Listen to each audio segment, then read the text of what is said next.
Magnetism, Part 1.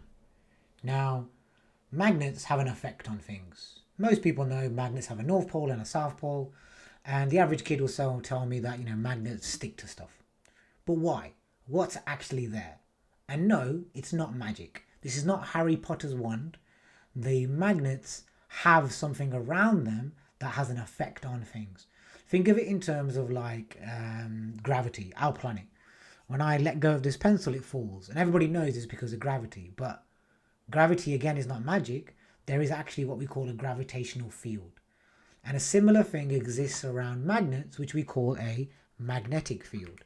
Now, you can actually do a really simple experiment. You can do it at home, as long as you have a magnet and a compass, where you would position your magnet in the middle of a piece of paper.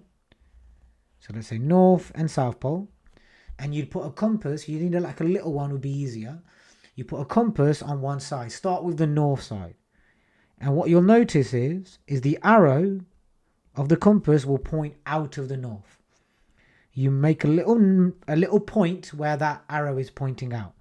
And then you line up the back of the arrow with that point. And then you keep repeating it, and eventually what you'll notice is it will start to work its way back around. So you'll make a little shape. Just like in the image above, you'll start to make the shape of the magnetic field. A magnet's magnetic field looks eventually something like this. Key things to remember. It always goes out of the north and into the south. So the field lines, this is what we call these are called field lines. Always go out of the north and into the south.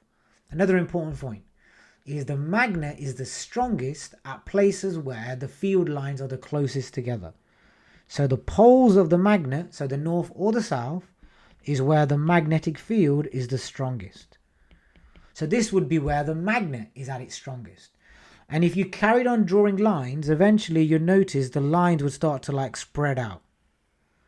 And it makes sense logically, because the further away you get from a magnet, the weaker its effect is going to be. So key things, magnets have a magnetic field. The field lines always go out of the north into the south. The strongest parts of a magnet are at the poles where the field lines are the closest together.